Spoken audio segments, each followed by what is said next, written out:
Aslam. Iron Man, Chapter 1.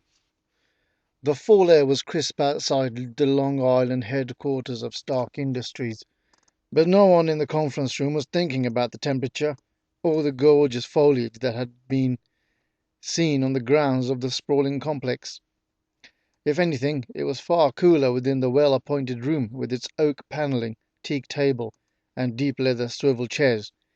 At the head of the polished table, around which sat a small group of men and women, was Anthony Stark. Standing 6'1", he was the very model of a corporate executive, as if summoned from central casting. He was young, handsome, and exceedingly well groomed in his handcrafted, charcoal grey Hugo Boss suit. Every hair was perfectly in place, his chin clean shaven, his moustache utterly symmetrical. Stark looked entirely at ease, as if this was where he was meant to be. Yet he had been in charge of his father's company for only a very brief time, and Tony Stark had never even wanted to be in charge. He had been perfectly content, heading up the research and development division for his father, Howard, whom had run the company until his untimely death. Losing his parents to a freak car accident had upended Tony Stark's world, leaving him an orphan and the inheritor of the family legacy, all in a single instant. He was just 21, and not all prepared for either to occur. After graduating with 2 master's degrees at the age of 19, he had dabbled in the R&D labs,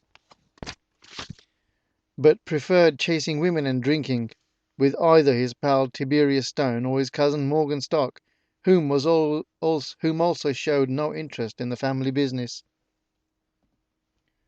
Stark had grown up watching his father struggle to keep the company on cutting edge of technology as preeminent munitions manufacturer upon America.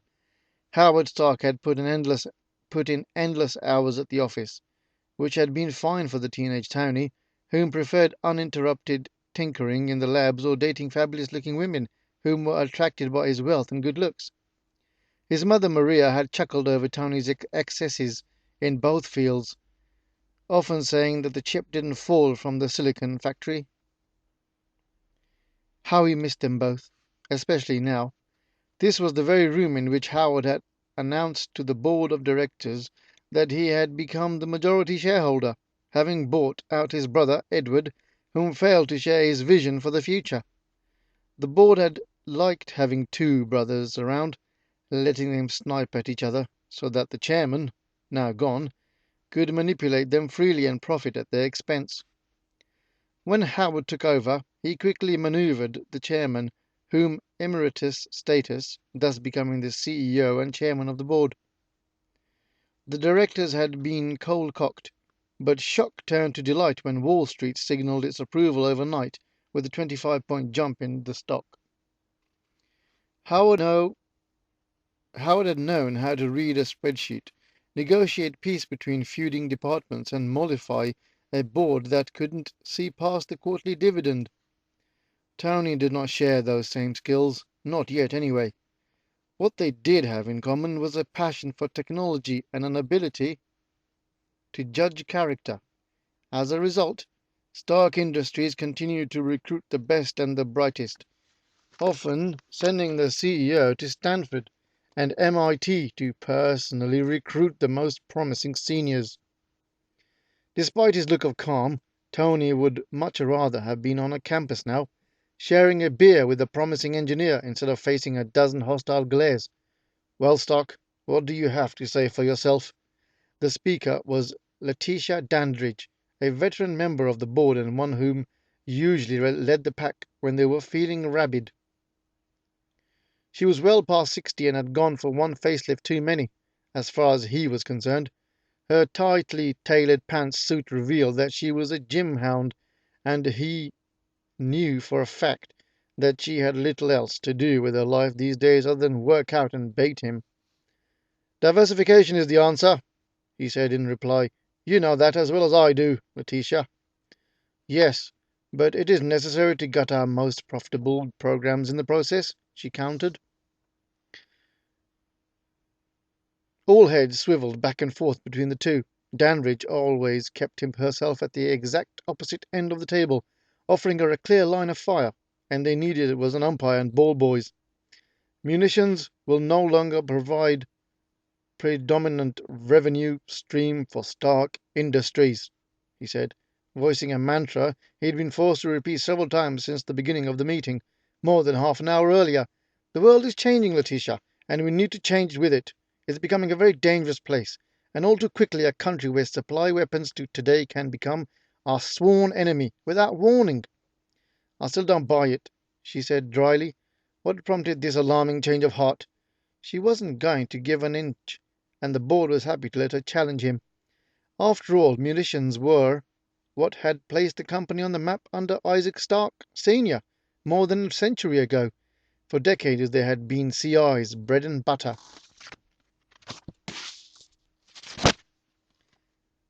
Simcaria, for one, Stark said calmly.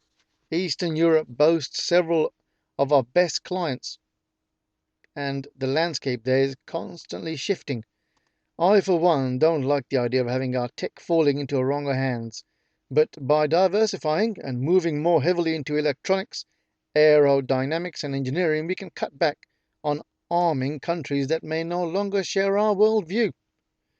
Dandridge sipped from a crystal glass of water, letting the silence drag out longer than necessary. Then a voice came from his right. Really, Stark, is that our concern? The speaker was a balding, heavy-set man. It's not as if we're responsible for the world's insanities. That Calvin Handler spoke at all was noteworthy, and Stark glanced over at Pepper Potts, his personal assistant, whom was taking the minutes. They quickly exchanged amused looks. Then she returned her attention to the digital recorder and her steno pad. Cal, you know me. I'm an engineer. Get me started and I can explain any technical issue you'd care to address. But you'd be lost by the third integer. This is even more difficult to explain. It's a vision thing. It's a vision thing. My dad had a vision, and none of you questioned him. I'd like to think you'd give me the same benefit of the doubt. That's the thing, Tony, Dandridge said, taking up the discussion once more. Howard Stark grew up with the company and was further along in his professional career before he took control. Stark's dark eyebrows rose with the comment. Are you saying that I grew up within the company? She gave him a long, appraising look, enough to make him want to squirm. This is more brutal than 10 rounds from the Titanium Man. He felt his calm beginning to fray. Finally, she spoke again. There's no question that your inventiveness has been instrumental in our continued growth, she began, but your father certainly had more corporate experience. You're kidding me, right? Stark had to grip the table to control his rising frustration. This is an age thing, isn't it? You think I'm too young to be trusted with the company's assets? Did I say that? She tried to look surprised, but failed at it, largely because her skin was too tight, and not as flexible as it once had been. No, you didn't, he acknowledged, but it sounds as if you're contemplating a change of leadership. A new CEO, perhaps. He felt anger rising within him, but tamped it down. He took a deep breath and paused. Then he noticed a scent in the air, at once of lilacs, and something else. Oil and grease, he thought. Stark could tell the difference between the fragrance of 20-year-old Scotch and 75-year-old single malt, but for the life of him he couldn't identify what went into the perfume that had caught his attention. He knew its source, though, and glanced once towards the red-haired executive assistant, whom was not meeting his gaze.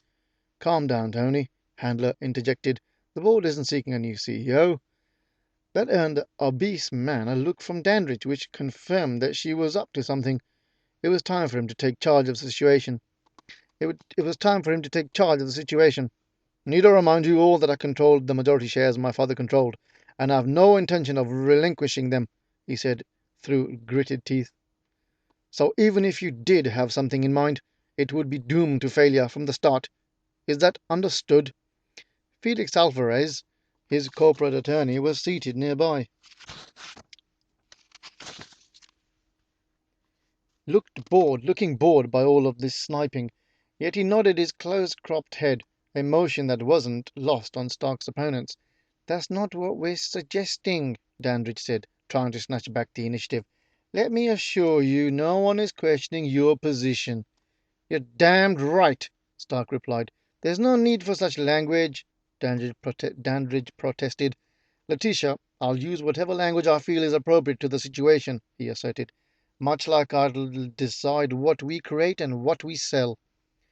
But see here, Stark, Linda Liang said. She was opposite Handler and was far sight prettier, perhaps 40. She had built up an online auction company from scrap. It was a rising star in the increasingly important World Wide Web. Tony had her added to the board after old Chip Ewing retired. We're getting requests for new weaponry from the Department of Defense, she continued. Terry Verdi is also seeking new missile designs, and if we don't act, the contracts will go elsewhere. Why ignore such lucrative deals? I'm not saying that we get out of the field all at once, but that we shift our focus a bit, Stark replied, adopting a placating tone. I want to control our growth, so we don't lose our ability to manage the operations. I certainly don't want us to become as bloated as Republic Oil. They've changed their name to Roxxon, you know, Handler chimed in. Whatever. That's not the point, Stark said. His mouth was dry and he wanted a drink, something stiffer than the lemon water in the pitcher that sat before him.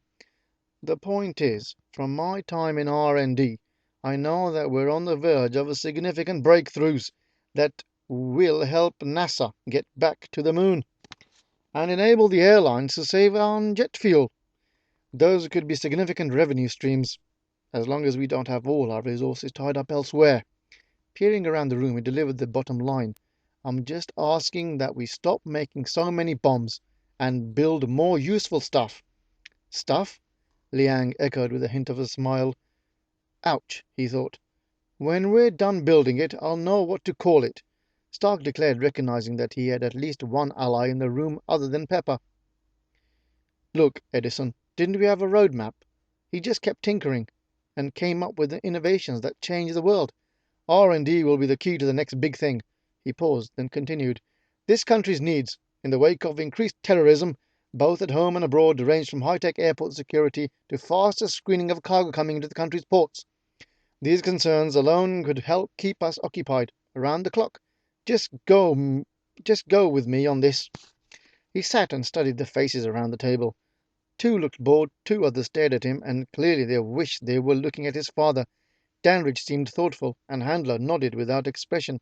Liang and one other smiled. He couldn't read the others.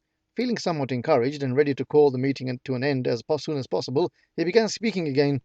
In fact, I've been giving great thought to global conflict and its resolutions. Force is on the move, and we have to be poised to provide assistance beyond identifying new ways to blow things up.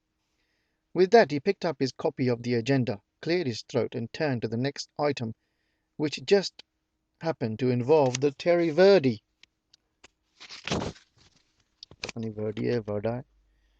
Missile request. As he read it out aloud, he could see everyone relax just a bit, since this was something they could wrap their minds around. Still, when the meeting broke up 20 minutes later, no one seemed particularly happy with the company's direction, especially Tony Stark. That was chapter 1. Thanks for listening and have a nice day.